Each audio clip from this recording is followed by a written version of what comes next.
આમ તો રાજ્યમાં છેલ્લા 3 દિવસથી અધિકારીઓને લઈને ખૂબ ચર્ચા થઈ છે, કારણ કે સુરેન્દ્રનગરની અંદર કલેક્ટર અને ત્યાંના નાયબ મામલતદારના ઘરે ઈડીની રેડ પડે છે અને ઈડીના રેડ બાદ અનેક ખુલાસાઓ થાય છે, ભ્રષ્ટાચારની પણ વાત થાય છે। આ બધા વચ્ચે હવે ગાંધીનગરની અંદર સુશાસન દિવસની ઉજવણી થઈ રહી હતી અને સુશાસન દિવસની ઉજવણીની અંદર રાજ્યના મુખ્યમંત્રી ભૂપેન્દ્રભાઈ પટેલ સાથે સાથે રાજ્યના નાયબ મુખ્યમંત્રી હર્ષ સંઘવી પણ ત્યાં ઉપસ્થિત હતા। સાથે સાથે ઉચ્ચ અધિકારીઓ અને સરકારના અનેક આગેવાનો પણ ઉપસ્થિત હતા। તે વચ્ચે જ્યારે નાયબ મુખ્યમંત્રી હર્ષ સંઘવી બોલવા ઊભા થાય છે ત્યારે હર્ષ સંઘવી અધિકારીઓને આડકતરી રીતે ટકોર કરે છે। આડકતરી રીતે હર્ષ સંઘવીએ અધિકારીઓને ટકોર કરી અને સલાહ સૂચન આપ્યા। થોડા સમય પહેલાં પણ અમદાવાદની અંદર પોલીસને તેમણે સલાહ સૂચન આપ્યા હતા, ત્યારે ફરી એક વખત હવે હર્ષ સંઘવીએ ગાંધીનગરની અંદર આ સુશાસન દિવસની અંદર અધિકારીઓને ટકોર કરી છે। શું કરી છે હર્ષ સંઘવીએ અધિકારીઓને ટકોર અને કેમ વારે વારે રાજ્યના ડેપ્યુટી સીએમ હર્ષ સંઘવીએ અધિકારીઓને ટકોર કરવાની પડે છે જરૂર, આજે તેની જ આપણે ચર્ચા કરવી છે। સુશાસન દિવસની ઉજવણી છેલ્લા 2 દિવસથી રાજ્યમાં ચાલી રહી છે, ત્યારે ગાંધીનગરની અંદર આજે કાર્યક્રમ હતો। સુશાસન દિવસની ઉજવણી થઈ રહી હતી। તે કાર્યક્રમમાં રાજ્યના મુખ્યમંત્રી ભૂપેન્દ્ર પટેલ સહિત ઉચ્ચ અધિકારીઓ અને સાથે સાથે સરકારના કેટલાય મંત્રીઓ પણ હાજર હતા। ત્યાં જ રાજ્યના નાયબ મુખ્યમંત્રી હર્ષ સંઘવી પણ ઉપસ્થિત હતા અને જ્યારે હર્ષ સંઘવી બોલવા ઊભા થાય છે ત્યારે અધિકારીઓને આડકતરી રીતે ટકોર કરે છે। આવો પહેલાં આપણે હર્ષ સંઘવીને સાંભળીએ કે હર્ષ સંઘવી એ સુશાસન દિવસના કાર્યક્રમની અંદર આડકતરી રીતે અધિકારીઓને શું ટકોર કરી, આવો હર્ષ સંઘવીને આપણે સાંભળીએ। આદરણીય મુખ્યમંત્રી શ્રીને મેં અનેક વાર બેઠકોમાં જોયું છે, ખૂબ નજીકથી એમના વિચારો બી જોયા છે, હંમેશા પ્રયાસ કરતા હોય છે, ખૂબ સારી ભાષામાં પ્રશાસનને કહેતા હોય છે કે રાજ્યનો એક સામાન્ય નાગરિક એના લાભ માટે અગર કોઈ વિષય લઈને આવે તો એ વિષય પર અગર કોઈ ક્વેરી હોય તો એકના એક વ્યક્તિ એકના એક વિષયમાં ક્વેરી એક જ વાર નીકળવી જોઈએ। ક્વેરીનો જવાબ આવે તો પાછી ક્વેરી, ક્વેરીની ઉપર ક્વેરી, એ વિષયોમાંથી બહાર કઈ રીતે આવી શકાય તે માટે અલગ અલગ માધ્યમથી આ પ્રકારની કામગીરી પર વોચ કઈ રીતે રાખી શકાય તે માટે ટેકનોલોજીના માધ્યમનો બી સહાય લઈ રહ્યા છે।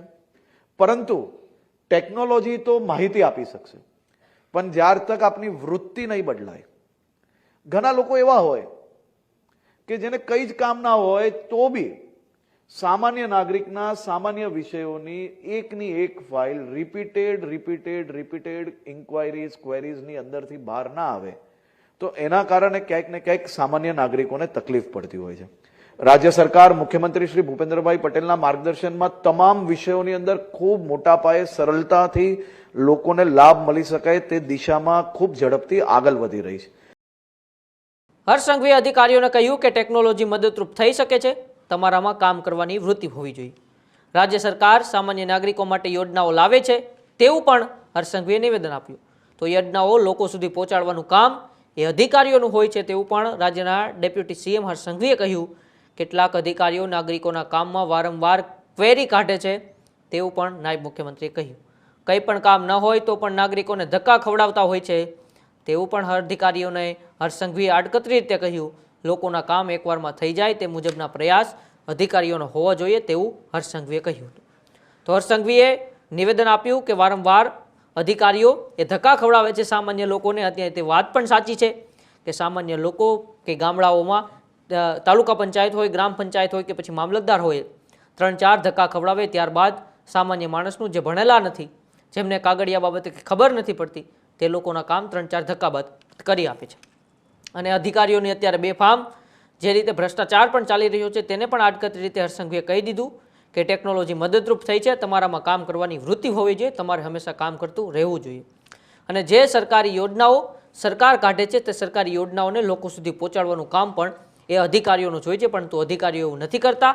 એ સરકારી યોજનાઓ લોકો સુધી નથી પહોંચતી। આજે છેવાડાના ગામડાઓ સુધી ક્યાંક ને ક્યાંક સરકારી યોજનાઓ નથી પહોંચતી, એમની પાછળ પણ ક્યાંક ને ક્યાંક અધિકારીઓ જ રહેલા છે તેવું હર્ષ સંઘવીએ કહી દીધું।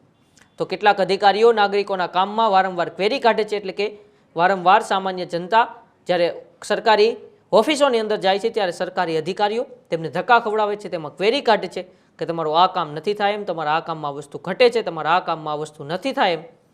તેને લઈને પણ ડેપ્યુટી સીએમ હવે અધિકારીઓને કહી દીધું છે કે કંઈક પણ કામ ન હોય તો નાગરિકોને ધક્કા ન ખવડાવો, તમે એને એક ધક્કે કામ કરી આપો। લોકોના કામ એકવારમાં થઈ જાય તેવા પ્રયત્નો અધિકારી તમે કરો, કારણ કે તમે એ જગ્યાએ બેઠા છો.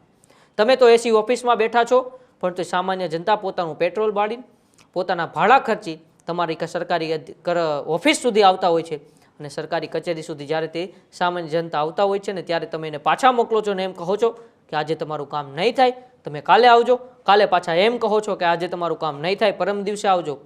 ત્યારે એ સામાન્ય જનતાની હાલત પણ ક્યાંક ને ક્યાંક કફોડી બનતી હોય છે, કારણ કે તમારી પાસે તો સરકારી ગાડી છે, તમારી પાસે સરકારી મકાન છે, સરકારની તમામ સુવિધાઓ છે, પણ એ સામાન્ય જનતા, એ સામાન્ય માણસ, એ પોતાના પૈસા, જે આર્થિક તેમની પાસે કોઈ સપોર્ટ ના હોય છતાં પણ પૈસા ખર્ચીને પોતાનું કામ કરાવવા માટે તમારા પાસે આવતા હોય છે. પરંતુ જાડી ચામડીના અધિકારીઓ તે નથી સમજતા.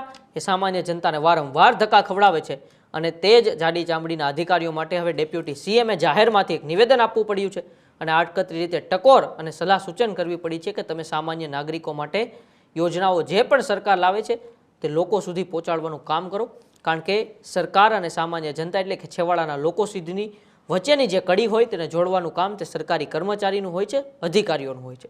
પરંતુ અધિકારીઓ તો 11 વાગે ઓફિસે આવે છે, 6 વાગે જતા રહે છે, એસી ચેમ્બરમાં આખો દિવસ કાઢે છે, પરંતુ સરકારી યોજનાઓ લોકો સુધી કેમ પહોંચાડવી તેની ક્યાંય પણ તકેદારી અત્યારના અધિકારીઓ ક્યાંય પણ લેતા નથી. થોડાક અધિકારીઓને બાદ કરતા કરોડો રૂપિયાના ભ્રષ્ટાચારો અત્યારે રાજ્યની અંદર અધિકારીઓ કરી રહ્યા છે. ત્યારે ડેપ્યુટી સીએમએ આડકતરી રીતે તેમને પણ કહી દીધું કે તમારું કામ એ નાગરિકોના હિતનું હોવું જોઈએ. તમે વારંવાર એની ક્વેરી કાઢો છો અને ધક્કા ખવડાવો છો. એક સરકારી કર્મચારીની ફરજ નથી. તમારી ફરજ છે એ નાગરિકોનું એક ધક્કે કામ પતી જાય, એક વારમાં તમે એનું કામ કરી દો એવા તમે પ્રયાસ કરો ને, તે અધિકારીનું કામ છે, તેવું હર્ષ સંઘવીએ જાહેરમાં કહી દીધું. પરંતુ શું આ અધિકારીઓ સમજશે? આવું અનેક વખત ઘણા નેતાઓ, ઘણા સામાજિક આગેવાનો, સામાન્ય જનતા ઇવન મેદાને આવી ચૂકી છે અધિકારીઓ સામે, અધિકારીઓના ત્રાસને લીધે કે એ લોકો અમને જવાબ નથી આપતા, અમારું કામ પૂરું નથી કરતા. આખરે હવે ડેપ્યુટી સીએમએ પણ જાહેરમાં નિવેદન આપી દીધું છે, પરંતુ આ અધિકારીઓ પર કોઈ પણ પ્રકારનો ભરોસો સામાન્ય જનતા કરતી નથી, કારણ કે ભૂતકાળની અંદર પણ આવા અનેક નિવેદનો આપ્યા છે, આવી અનેક ટકોરો પણ કરી છે, છતાં પણ આ જાડી ચામડીના અધિકારીઓ સામાન્ય જનતાની પરિસ્થિતિ શું છે, સામાન્ય જનતા કેવી પરિસ્થિતિમાં જીવી રહી છે તે જોતા નથી, અને તેમની સામે જોતા નથી, એટલે જ તેમનું કામ પણ પૂરું કરતા નથી આ અધિકારીઓ છે. પરંતુ જે પણ ડેપ્યુટી સીએમએ જે ટકોર કરી છે એમને આપણે સરાહનીય માનીએ છીએ, કારણ કે રાજ્યના નાયબ મુખ્યમંત્રી સામાન્ય લોકોની, સામાન્ય જનતાની જે પીડા છે તે સમજે છે, એટલે એણે અધિકારીઓને કહ્યું છે કે તમે વારંવાર જે ધક્કા ખવડાવો છો એ બંધ કરો અને સરકારી યોજનાઓને લોકો સુધી પહોંચાડો. થોડા સમય પહેલાં પણ પોલીસને ટકોર કરી હતી કે તમે સામાન્ય જનતા સાથે મૈત્રીપૂર્ણ વ્યવહાર રાખો, કારણ કે પોલીસનો ખોફ એ આરોપીમાં હોવો જોઈએ, સામાન્ય જનતામાં નહીં. ત્યારે ફરી એક વખત રાજ્યના નાયબ મુખ્યમંત્રીએ અધિકારીઓને જે ટકોર કરી છે, તો આવનારા સમયમાં ખબર પડશે કે અધિકારીઓને તે સલાહ કે તે ટકોર કેટલી લાગી આવી છે. બાકી તો ભૂતકાળની અંદર પણ આ જાડી ચામડીના અધિકારીઓ કોઈનું માન્યા નથી, પરંતુ સામાન્ય જનતા માટે આ અધિકારીઓની ફરજ હોય છે કે તેમને વારંવાર ધક્કા ના ખવડાવે, કારણ કે એ સામાન્ય જનતાના લીધે જ, એ સામાન્ય જનતાના ટેક્સમાંથી જ તેમના પગાર હોય છે, એ સામાન્ય જનતાના ટેક્સમાંથી જ તેમની એશો આરામની જિંદગી હોય છે. પરંતુ અધિકારીઓ ક્યારેય પોતાની ફરજ સમજતા નથી કે પોતાની ફરજ શું છે. પરંતુ હવે ડેપ્યુટી સીએમએ જે પ્રકારનું નિવેદન એ સુશાસન દિવસની ઉજવણીમાંથી આપ્યું છે, એ પ્રકારે આપણે આશા રાખીએ છીએ કે આવનારા દિવસોમાં અધિકારીઓ નાયબ મુખ્યમંત્રીશ્રીનું નિવેદન અને જેમની ટકોર છે તેમને ધ્યાનમાં રાખીને સામાન્ય જનતા સાથે વ્યવહાર સારો કરશે, તેમને વારંવાર ધક્કા ના ખવડાવે તેવી આપણે આશા રાખીએ છીએ. બાકી તમે જોતા રહો ન્યૂઝરૂમ ગુજરાત, ગુજરાતનો ગર્જનાદ. નમસ્કાર.